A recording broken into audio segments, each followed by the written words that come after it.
Okay, my dog is making weird noises. So, hi, nice to see you here again, and nice that you found your way back or to my channel, whatever. I'm Fabie and I love books and I love to read, and I finally got into reading again in university. So today I thought, because some time ago I read for fun some 1-star reviews of some of the books that I have read, some of the books that went viral on TikTok, and it was quite funny, some of them, because it was so ironically and so salty, really just full of salt. So today I thought we would do the same with books that went viral on TikTok.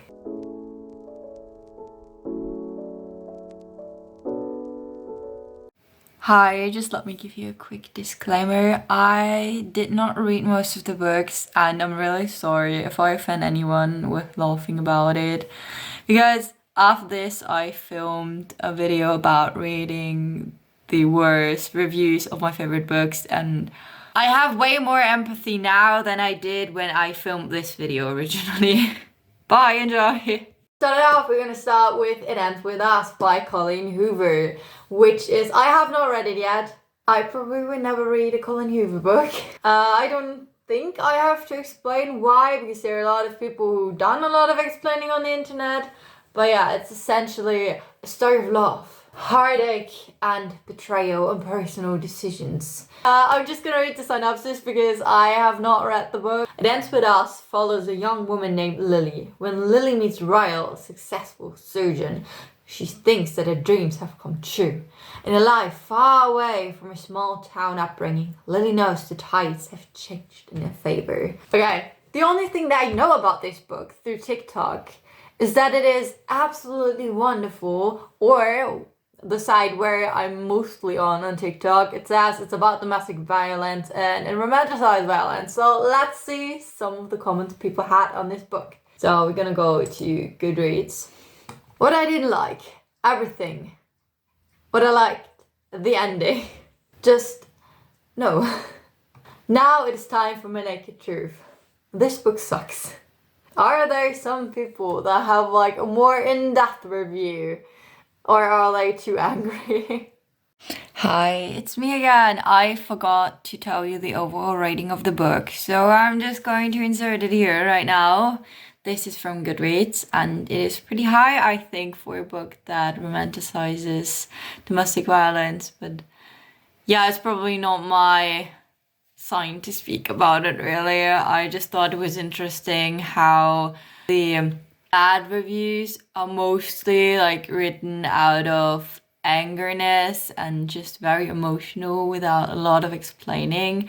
But so are a lot of the positive things, right? Because a lot of people just write positive comments about it without explaining the point or why they exactly loved it. But I think it is less often, or it happens less often, that people just write, I like this book, without any more information about it. Maybe it's just my point of view, maybe it's just like I'm just lucky to only read the ones that have like in-depth why I like this book, and just a few of the negative ones that really explain objectively or try to explain objectively why they did not like the book. So yeah. Ryle's definitely an Andrew Tate stan. This is a dangerous book. This is a harmful representation of an abusive relationship. It is a particularly damaging message to send to girls and young women. In the afterword, who states, "In the past, I've always said I write for entertainment purposes only. I don't write to educate, persuade, or inform. This book is different." I like to explicitly highlight the words educate and inform. Even though Hoover says his book is different, I sincerely hope that no one reads this piece of fantasy fiction as something educational, informative. Okay, I think that's enough. That's enough, because I do believe that this book is dangerous, and probably I will have to read it. I hope not. I don't know if I really need the insight to something so damaging. Okay, so moving on to the love hypothesis, which I'm already not attracted to because it looks a lot less chemistry, and I'm getting flashbacks from my chemistry high school classes, and they were not fun at all. They mostly ended up crying at home, not understanding anything, about that, telling me that I'm dumb for not understanding anything because he's a chemist. So let's see, what do people have to offer on the 1-star section? I want to say this is the case of, it's not the book, it's me. But then again, it's not the case for every book we end up disliking that everyone else enjoyed. I don't know what kind of drugs y'all are on, but I evidently did not receive my portion. Maybe Mandy is right and I just really hate popular books, but this was just not good. I don't think Raylors deserves human rights, sorry. 1 star. The reason? Oh well, I didn't enjoy this book whenever I think of it, and it makes me anxious to think that I rated it with 3 stars. LMAO. After this, I might be able to rest in peace knowing that I rated as I thought when I finished it. Straight to big high, big light shelf. Okay, so moving on to another book from Colleen Hoover, because I don't know why they're so viral, because I don't understand it. Where's the hype coming from? Because it's definitely not coming from my TikTok bubble. We have Ugly Love by Colleen Hoover, apparently. Well, I've just gotta read the synopsis as well, because I have not touched a Colleen Hoover book before in my life. So, when Ty Cullen meets airplane pilot Miles Archer, I have no clue. She knows it isn't love at first sight. They wouldn't even go so far as to consider themselves friends. The only thing Tate and Miles have in common is an undeniable mutual attraction. Once their desires are out in the open, they realize they have the perfect setup. He doesn't want love, she doesn't have time for love, so that just leaves the sex. The arrangement could be surprisingly seamless, as long as Tate can stick to the only 2 rules Miles has for her. Never ask about the past, don't expect the future. They think they can handle it, but realize almost immediately they can't handle it at all. Oh, it sounds too much drama. No, I don't like drama, honestly, because it's unnecessary. Why? I mean, don't you have enough drama in your own life? Okay, so wait, people, there's better writing on the walls of high school toilets than in this book. In those 6 whole years, he never thought about going to therapy. This one's for all the I can fix him girlies out there. Not me. Y'all stay safe though. Oh man. Wow. I literally cried. From the horrible writing. Go male lead seek therapist first before hitting on woman challenge. Impossible. Okay, well, it could be interesting to read some 5 stars reviews if they're also so insightful. But I mean, over 32,000 people rated this book 1 star, right? So that's a lot of people. How? Okay, people like getting their heart broken, apparently. I also like that, but from good books, not from whatever this is. Why? Like, holy crap on a cracker, my heart is so perfectly broken. I don't think I took a breath the whole time I read this book. What did you do to me, Colleen Hoover? I hate you, but I love you. You ruined me, and I can't thank you enough. Why? Why? I'm a simple woman. I mean, this explains everything, right? Give me a Colleen Hoover book, and I will read it. No question asked. It's as easy as that. Why? Okay, moving on because I think that was enough. So another book, The Song of Achilles. I actually started this book because my best friend liked it very much while she read it, and I was not able to get through. I maybe stopped in the third of the book because I could not connect to the character, nor was I really interested in the story, to be honest. I can't even tell you what it is about because as soon as I read it, it went way out of my mind to someplace I have no idea where it is. So, Achilles, the best of all Greeks, son of the cruel sea goddess Thetis and the legendary king Peleus, a strong, swift, and beautiful, irresistible to all who meet him. Well, apparently not to me. Patroclus is an awkward young prince exiled from his homeland after an act of shocking violence. Brought together by chance, they forge an inseparable bond despite risking God's wrath. Well, now that I'm reading the synopsis, I forgot everything about this book. Maybe I should have read the synopsis before I started the book to even understand what's going on. Well, 12,000 people rated this book 1 star, but 632 over 632,000 rated it 5 stars, so I don't know what went wrong when I read it. But let's look at the 1-star reviews. I'm going to disagree with the Orange Prize Committee. I'm going to disagree with thousands of Goodreads reviews. This book is crap. I don't think it's crap, but I also did not like it. But I don't know if I can say anything about it, if I can't even review it, because I did not read it. I read so little of the book that I think I'm just not qualified to say anything about the book. Words cannot describe how much I despise this book. I was genuinely shocked at how widely inaccurate Melanie Miller's interpretation of these characters is. And I'm still shocked by the blatant misogyny, weirdly fetishistic homophobia, and overall poor writing. Miller has said that she spent 10 years, the length of the Trojan War, on writing this novel. My opinion is that she should have spent Odysseus' journey home as well before sending it off for publishing. Or give the manuscript the same treatment Clytemnestra gave her husband. I think that was a solid review. That's a solid review. That was nice. That's why I like reading 1-star reviews. The next one is They Both Die at the End. This is actually a book that I have read. And I think I rated it 3 stars because it was like neither very good nor was it bad in any way. It was nah. Okay, I read it. Life goes on, nothing happened. I wasn't even sad at the end. Like, also my best friend read it and she was like, I was crying, it was so sad, and I was like, yeah, I'm not bothered that much. So I probably also will not read the sequel that came out, but you do you, I guess. So it is about 2 people, Matteo and Rufus, and it is about a world in which you get told when it is your last day before you die, and you will die, but you do not know how you will die at the end of the day, but you will die.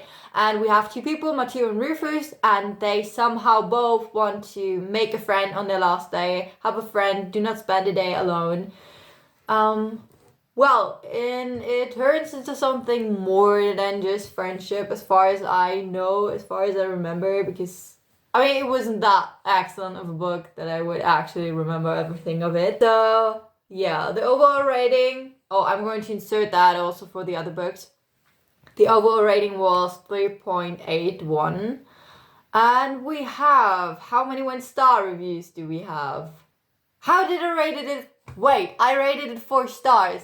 What happened there? No, it was not 4 stars. Sorry. Okay, 18,000 people said it was 1 star, compared to 190,000 saying it was 5 stars. Oh god, I hope they stay dead. Nice. Nice start off. If Jack Paul ever sat down to write a touching story where he can appear deep and walk all at the same time, I feel like this would be that book. I don't think it was that bad. Ouch. I may become the most hated person on Goodreads in about 100 words, but who cares? We all die at the end, right? So this book did not live up to the hype of being the saddest book ever. In fact, I laughed when... I'm not gonna tell you it because it's a spoiler, but she laughed when one of the characters dies because, I mean, that's how the book ends, right? And she just called it an anticlimactic way to end the book. Which makes sense because exactly what's in the title is also happening at the end of the book, but how else would you like make it? I don't know. Okay, I don't think there's anything that's like particular funny or... Oh, I didn't cry. Yeah, I also did not cry, girl. I don't know what that was, honestly. The way I cared so little about the characters, I can't remember any of their names, and I just finished this book 5 minutes ago. I feel you. The premise was good, but so badly executed. So much wasted potential. I don't know. I honestly could not have... I don't know. I don't know, there would have been something different that could have changed like the way I see the book. Because I think the writing style in itself was not bad, but it was just not interesting. I don't know. Maybe you have some ideas, so you can leave them in the comments. How would you have written the book They Both Die at the End? Or a book with the premise of They Both Die at the end? Moving on, we have the last thing, which I saw, I don't know, but it was not a long time ago that I saw it on TikTok. It's Things We Never Got Over. The overall rating is 4.26, and it is essentially, because I also did not read it because it kind of looks like a Colleen Hoover book. I know it's not from Colleen Hoover, it's from Lucy Score, but it kind of looks like it. So that made me already not read it, honestly, not wanting to read it. Oh god. Okay, I just read the first line of the synopsis. Bearded bad boy Barbie Knox. What is that for an alliteration? Okay, Knox prefers to live his life the way he takes his coffee. Alone. Unless you count his basset hound, Waylon. Knox doesn't tolerate drama, even when it comes in the form of stranded runaway bride. This sounds exactly like a Colleen Hoover book. What is this? What is this? Okay, I think I'm gonna stop there. It goes on, but we're just gonna stop and we'll look at the 1-star reviews, which are 5,000, by the way, compared to 174,000 of 5-star reviews. So it's like 50% of the people that read it gave it a 5-star review. So, starting off, you know, a 36-year-old woman did not call a dick a magical wand that, oh my god. Wait, I don't think I can read it on YouTube. Oh, this is a story about a nice woman who gets into an abusive relationship and the author calls it romance.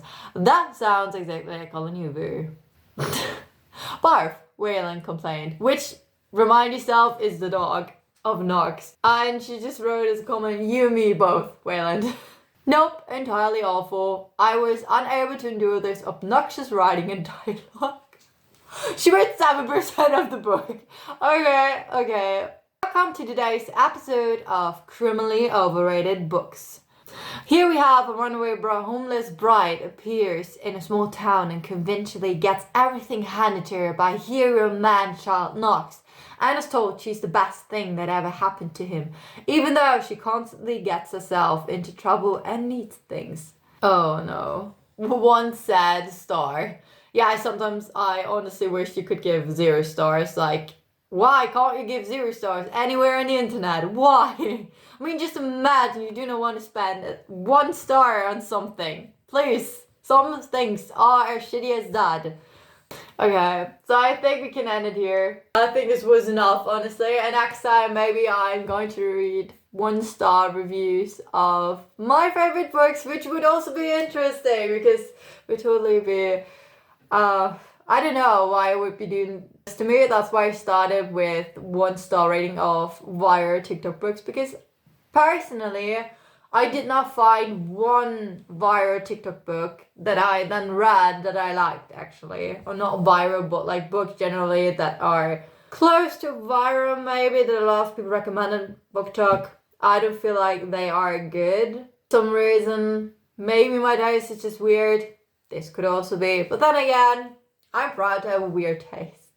So, thanks for enduring this with me. It was not that enduring. I mean, maybe if I read a 1-star review about one of your favorite books, then I'm really sorry. Thanks for enduring this with me, and see you next time. Bye!